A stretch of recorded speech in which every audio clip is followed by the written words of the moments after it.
আজকে আমাদের আলোচনার বিষয় শাহ মোহাম্মদ আবু জাফর। একের পর এক দল পরিবর্তন করে চলেছেন ফরিদপুর ১ আসনের সাবেক সংসদ সদস্য শাহ মোহাম্মদ আবু জাফর। এ নিয়ে তিনি ৮ বার দল পরিবর্তন করলেন। সর্বশেষ বিএনএমের ভারপ্রাপ্ত চেয়ারম্যানের পদ থেকে পদত্যাগ করে জনতা পার্টি বাংলাদেশে যোগদান করেন তিনি। দ্বাদশ জাতীয় সংসদ নির্বাচনের আগে ফ্যাসিস্ট আওয়ামী সরকারের জাতীয় নিরাপত্তা গোয়েন্দা সংস্থার সরাসরি সহযোগিতায় গঠিত বিএনএমে যোগ দিয়ে নোঙর মার্কা প্রতীকে অংশ নেন শাহ মোহাম্মদ আবু জাফর। নোঙর মার্কা প্রতীকে নির্বাচন করে পরাজিতই শুধু হননি তিনি, জামানতও বাজেয়াপ্ত হয়। নির্বাচনে তিনি তৃতীয় স্থান অধিকারী হন। পরবর্তীতে তিনি বিএনপির সমালোচনা করে বক্তব্য দেন এবং বলেন যে বিরোধী দল যদি না থাকে, বিরোধী দলহীন সরকার, সে দেশ, জাতি, জনগণ কারো ওইভাবে কল্যাণ করতে পারে না। আওয়ামী লীগ ইত্তেফাক যদি সহযোগিতা না করত, সাংবাদিকরা যদি সহযোগিতা না করত, আওয়ামী লীগ এইভাবে দাঁড়াতে পারতো না পাকিস্তানের সময়, আর শেখ মুজিবও নেতা হতে পারতো না। আমরা 2035 সনে আমাদের দল যেভাবে সুসংগঠিত হবে, ওই সময় নির্বাচন করে আমরা আশা করি আমরা এদেশের রাষ্ট্রীয় ক্ষমতা বা রাষ্ট্রীয় ক্ষমতার কাছাকাছি আসতে পারবো। একতরফাভাবে আওয়ামী লীগ নির্বাচন করছে, যাতে একতরফাভাবে নির্বাচন না করতে পারে সেই জন্য আমরা গত নির্বাচনে অংশগ্রহণ করেছিলাম।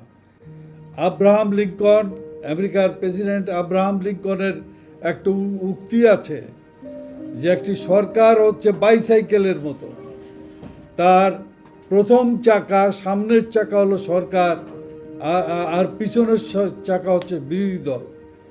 বিরোধী দল যদি না থাকে, বিরোধী দলহীন সরকার, সে দেশ, জাতি, জনগণ কারো ওইভাবে কল্যাণ করতে পারে না। রাজনীতিতে এসে যাচ্ছে কারা? যারা মাস্তান এবং যারা দুর্নীতিবাজ, এই ধরনের লোক রাজনীতি এসে যাচ্ছে।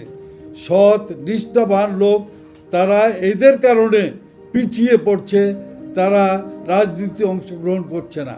আমাদের অনেকে বলেন কিংস পার্টি, আসলে তো বাংলাদেশে কিংস নাই।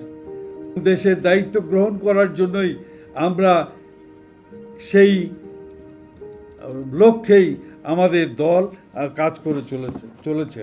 আমরা 2035 সনে আমাদের দল যেভাবে সুসংগঠিত হবে, ওই সময় নির্বাচন করে আমরা আশা করি আমরা এদেশের রাষ্ট্রীয় ক্ষমতা বা রাষ্ট্রীয় ক্ষমতার কাছাকাছি আসতে পারবো। পৃথিবীর উপরে সূর্য উঠছে এবং সূর্যর রশ্মি আছে 16টা, অর্থাৎ 16ই ডিসেম্বর। 16ই ডিসেম্বরের যে আলো দেখেছিল, সে আলোর থেকে আমরা অনেকটা পিছিয়ে গেছি। মানুষ যে আশা করেছিল, সে আশা আমরা এখনও বাস্তবায়ন করতে পারি নাই। মেইনলি গণতান্ত্রিক অধিকার যেটা ছিল, সেটা অনুপস্থিত হয়ে যাচ্ছে।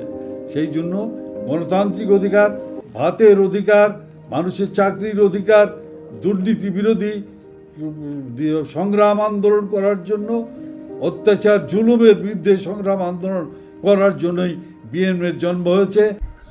বীর মুক্তিযোদ্ধা হিসাবে সুনাম কুড়ালেও বারবার দল পরিবর্তন করে তিনি ডিগবাজ নেতা হিসাবেই পরিচিত। আওয়ামী লীগের রাজনীতি দিয়ে শুরু করে পরবর্তীতে আব্দুর রাজ্জাকের নেতৃত্বে বাকশাল, এরপরে বাকশালের সর্দার আমজাদ গ্রুপে যোগ দেন শাহ জাফর।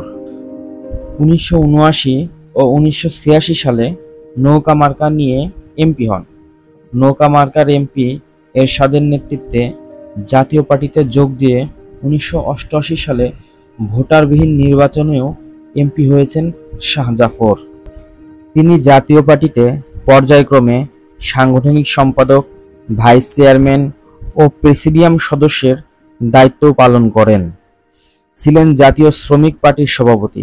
এরপরে জাতীয় পার্টি নাজিউর এর যোগ দেন এবং 2001 সালে জাতীয় নির্বাচনে ধানের শীষ প্রতীক নিয়ে ফরিদপুর 1 আসনে নির্বাচন করে পরাজিত হন।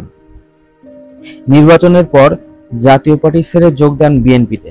2005 সালের উপনির্বাচনে বিএনপি প্রার্থী হিসাবে অল্প কিছুদিনের জন্য ১/১১-তে মান্নান ভূঁইয়ার নেতৃত্বে বিএনপির সংস্কারপন্থীদের সঙ্গে ঘনিষ্ঠভাবে যুক্ত হন।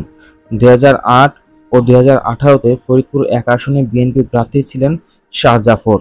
২০২৩ সালে বিএনপি ছেড়ে বিএনএমে যোগ দেয়া শাহ মোহাম্মদ আবু জাফর সম্পর্কে ফরিদপুর জেলা বিএনপির আহ্বায়ক মোদাচ্ছের আলী ঈসা বলেন, মুক্তিযোদ্ধা কিন্তু রাজনীতিতে একটা কলঙ্ক, কারণ এই দেশেই যখনই গণতন্ত্র হরণ হয়েছে তখনই সে গণতন্ত্র বিরোধী স্বৈরাচারের পক্ষেই তার রাজনৈতিক ইতিহাস, সেটা তার বাকশালী ইতিহাস, সেটা তার এরশাদের স্বৈরাচার ইতিহাস এবং মুখোশ পরে থেকে মানুষের সাথে প্রতারণা করে সর্বশেষ স্বৈর শাসক শেখ হাসিনার সাথে নতুন করে হাঁটা। সুতরাং এটা তার রাজনৈতিক চরিত্রগতভাবেই এই অবস্থা তার আছে।